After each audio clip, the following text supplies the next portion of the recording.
Al-Habib Abu Bakar bin Muhammad As-Segaf, beliau itu kalau kita lihat termasuk mungkin bisa kita katakan ya, salah satu wali kutub mungkin ya yang lahir di Indonesia.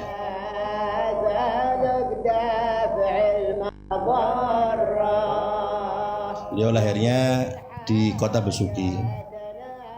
Kalau pertanyaannya bagaimana kok bisa beliau itu bisa menarik magnet untuk masyarakat sehingga bisa hadir di acara hallnya, kalau menurut hemat saya kuncinya satu, yang pertama adalah ilmu. Karena kalau kita lihat sejarah hidup beliau, mulai kecil beliau itu dididik dengan pendidikan yang baik. Tidak cukup di Indonesia, bahkan ketika umur masih 8 tahun kurang lebih, beliau pergi ke Hadramut di Siwun. Tujuannya apa? Untuk belajar ilmu agama.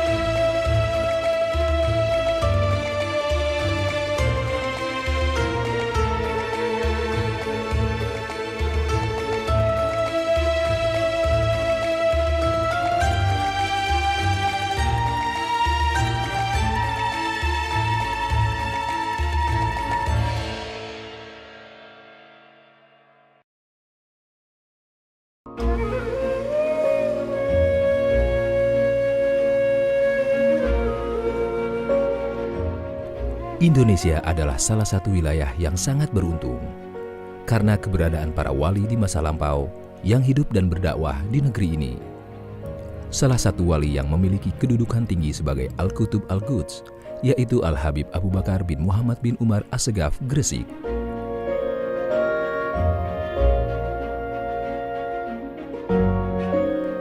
Habib Abu Bakar dilahirkan di sebuah daerah di Jawa Timur yang bernama Besuki di wilayah Situbondo pada 30 Maret 1869 Masehi atau 16 Zulhijjah 1285 Hijriah. Sejak kecil, beliau sudah ditinggal wafat ayahandanya. Pada tahun 1293 Hijriah, beliau menempuh perjalanan tarbiyah di tanah nenek moyangnya di Hadramut. Hingga tahun 1302 Hijriah, beliau akhirnya kembali lagi ke Jawa hingga beliau mendapatkan kedudukan tinggi menjadi penghulunya para wali. Jadi di Indonesia beliau belajar ilmu dan kemudian tidak cukup di situ. Untuk memperdalam ilmu beliau berangkat ke Hadramut atas permintaan keluarga beliau, dan di sana beliau juga belajar ilmu agama. Belajar dari guru ke guru, pada ulama-ulama yang ada di zamannya. Kalau kita baca sejarah hidup beliau, termasuk guru beliau Al-Habib Ali bin Muhammad Al-Habsyi di Siwun, begitu pula Al-Habib Ahmad bin Hasan Al-Attas, begitu pula Al-Habib Abdurrahman Al-Masyhur Sahibul Bughyah, begitu pula anaknya Habib Ali, begitu pula beliau belajar Habib Idrus bin Umar Al-Habsyi, dan banyak guru-guru beliau, itu guru-guru besar beliau yang beliau menimba ilmu di sana ketika di Hadramut. Nah, beliau pulang dari Hadramut itu umurnya belum 20 tahun, 18-17 tahun, pulang ke Indonesia. Dan kita lihat ketika di Indonesia tidak cukup belajar ilmu lagi. Ya, guru-guru beliau di sini Al-Habib Abdullah bin Muhsin Al-Attas, Al-Habib Ahmad bin Abdullah bin Talib Al-Attas Pekalongan, Al-Habib Abdullah bin Ali Al-Haddad, Al-Habib Muhammad bin Idrus Al-Habsyi yang juga Syekh Suluk untuk Al-Habib Bakar, begitu pula Al-Habib Muhammad bin Ahmad Al-Muhdar. Ini guru-guru beliau. Jadi kalau kita ambil hikmahnya, kenapa kok beliau bisa seperti itu? Yang pertama karena ilmu. Ya, karena sering sudah kita dengar bagaimana fadilah-fadilahnya ilmu, bagaimana orang itu mulia karena ilmu. Maka Al-Habib Abu Bakar yang pertama kuncinya adalah karena beliau memang orang yang perhatian dan memperdalami ilmu agama. Dan kemudian yang kedua, yang hadir hall beliau itu dari mana-mana. Kalau saya baca dari sejarah hidup beliau, kalam-kalam beliau itu memang tidak heran kalau yang datang dari mana-mana, karena beliau di masa mudanya memang beliau keliling berdakwah kemana-mana. Bahkan dalam kalam beliau mengatakan, saya ini kalau Indonesia sudah saya puteri semuanya. Hatta Al-Badhil dakhalna, kata beliau. Al-Badhil ini dulu saya pernah bertanya sama Sayyidil Walid Al-Habib Husin bin Abdullah Segaf. Maksudnya Al-Badhil itu apa? Kata beliau, itu man lahu dhil, yang punya buntut, orang Dayak maksudnya. Kan beliau punya buntut. Jadi Habib Bakar itu dakwanya sampai ke sana. Ke Dayak-Dayak dimasuki. Jadi di Indonesia beliau mengatakan semua pernah dimasuki. Jadi jangan heran kalau orang Indonesia kemudian datang berbondong-bondong ke acara hallnya, karena memang sebelumnya beliau datang kepada mereka semuanya, kemana-mana untuk berdakwah, mengajak orang di jalan Allah Subhanahu Wa Taala.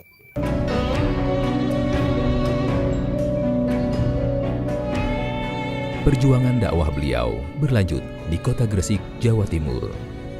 Di kota ini, beliau membeli sebuah rumah dan menjadikan rumah beliau sebagai tempat berlabuhnya para pencari ilmu.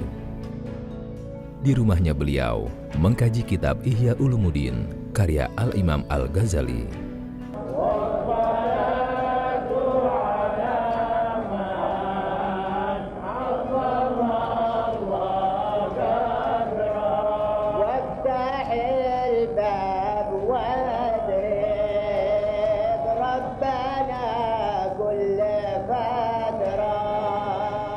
Ketika sudah pulang dari Hadramut, kemudian beliau sudah di sini tinggal di Indonesia, ya, beliau membuka majelis taklim di sini. Bahkan beliau mengatakan sudah menghatamkan 40 kali lebih, 40 kali hataman atau mungkin lebih Ihya Ulumuddin di rumah ini. Ya. Beliau membuka kitab kajian Ihya Ulumuddin itu di pagi hari. Setiap pagi ngaji kitab Ihya Ulumuddin. Dan di sore hari juga beliau mengaji kitab-kitab banyak. Ada kitab hadis, Kalamus Salaf, itu setiap sore. Itu di zaman Al-Habib Abu Bakar bin Muhammad As-Segaf. Makanya jadi beliau adalah kenapa mungkin bisa memiliki perhatian atau mungkin nama di hati masyarakat, karena beliau memang kebiasaannya mengajari mereka ilmu agama. Kajian kitab Ihya Ulumuddin yang beliau pimpin tersebar hingga keluar kota Gresik, seperti di Bangil, Pasuruan, Malang, hingga Semarang. Dan kontribusi beliau dalam dakwah Islam tersebar hingga berbagai aspek dan lini masyarakat lainnya. Ada beberapa kota yang dibuka oleh beliau majelis taklim, seperti di Surabaya, di Margi, itu dikaji juga kitab Ihya yang mana beliau yang buka. Di Bangil, Al-Habib Abu Bakar bin Husin As-Segaf termasuk santri beliau. Beliau juga membuka kitab Ihya Ulumuddin. Jadi termasuk yang menyebarkan kitab Ihya Ulumuddin di Indonesia, sebagaimana perkataan Sayyidil Walid Al-Habib Husin bin Abdullah As-Segaf, itu Habib Bakar. Banyak tempat-tempat beliau membuka kitab Ihya Ulumuddin. Ada di Semarang, ada di mana-mana, banyak tempat yang di situ Habib Bakar membuka kajian kitab Ihya Ulumuddin. Nah, mungkin disitulah masyarakat mungkin merasa jasa beliau besar dalam mengajari orang-orang tentang syariat Nabi, akhlak Nabi, yang intinya ilmu agama. Dan setiap tahunnya di zaman beliau pun kalau sudah hataman Ihya itu membuat jamuan, sampai sekarang dilanjutkan. Ya, pasnya satu hari sebelum haul. Bahkan Habib Bakar membuat jamuan untuk acara hatam Ihya Ulumuddin. Jadi hatam Ihya Ulumuddin di rumah Habib Bakar ini termasuk warisannya beliau. Ya, karena mulai zaman beliau, bahkan beliau mengatakan sudah hatam 40 kali lebih kitab Ihya Ulumuddin di rumah beliau. Habib Bakar ini gaya dakwahnya ya majelis taklim di rumah beliau dan di rumah santri-santrinya. Nah, seperti tadi di Surabaya, ada di Bangil ya.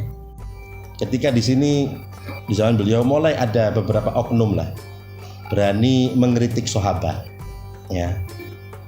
Habib Bakar bukan terus mungkin ngajar atau pidato hati-hati, enggak. Beliau menjamak di situ daripada akidah Imam Ghazali, Habib Abdullah bin Husin bin Thohir digabung oleh beliau tentang akidah ahli sunnah wal jamaah. Sama beliau ketika itu di Indonesia tidak ada percetakan masih. Beliau memerintahkan santrinya untuk nyetak di Mesir buku itu. Sampai sekarang ada. Kemarin beberapa tahun yang lalu di hall pernah dibagikan itu. Itu dicetak atas nafkahnya Abu Bakar. Nah, ini kontribusi beliau istilahnya untuk juga membentengi ahli sunnah wal jamaah. Ya, dalam membentengi ahli sunnah wal jamaah, tapi dengan tulisan. Ya, beliau menggabung menjamak supaya tahu ini akidah ahli sunnah wal jamaah. Jadi termasuk istilahnya ghirah beliau untuk menjaga membentengi daripada ajaran ahli sunnah wal jamaah. Itu padahal baru sedikit, baru ada orang oknum yang berani mengomentari sahabat. Tapi beliau langsung, pandangan beliau luas supaya anak muda nanti berhati-hati nanti, supaya kuat mantap akidahnya dalam akidah ahli sunnah wal jamaah. Nah, ini seperti itu yang beliau lakukan untuk akidah ahli sunnah wal jamaah. Tentunya manfaatnya untuk Indonesia pada umumnya.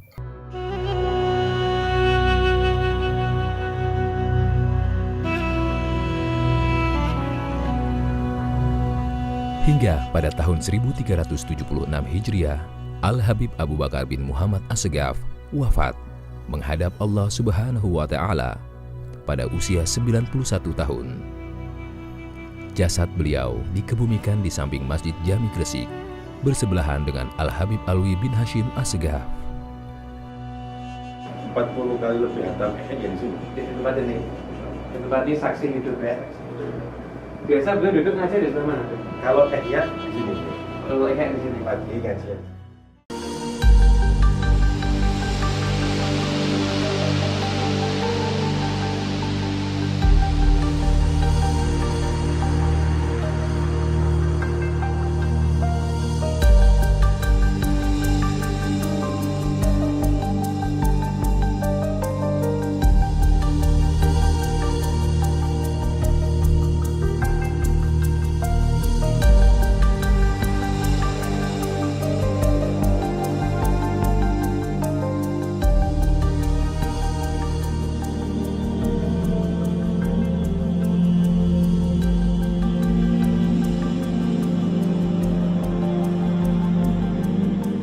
اللهم صل على سيدنا محمد قمر الوجود في هذا اليوم وفي كل يوم وفي اليوم الموعود سرا وجهرا في الدنيا والأخرى وعلى آله وصحبه وسلم.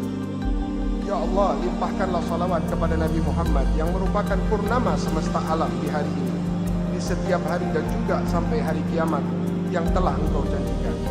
Limpahkanlah baik secara rahasia maupun terang-terangan, baik di dunia maupun di akhirat. Limpahkanlah pula salawat untuk keluarga dan para sahabat beliau, serta limpahkan pula salam kepada mereka semua.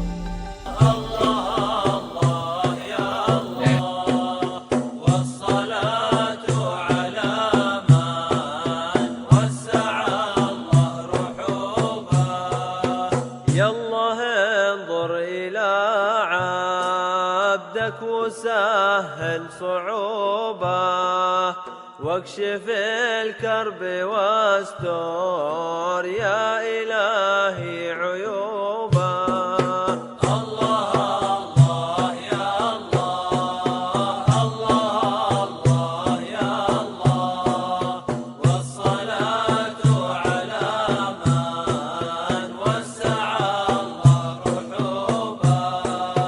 ارحم العبد لي ضاعت عليه الشبوبة ضيع العمر في غفلة وضيع حزوبة.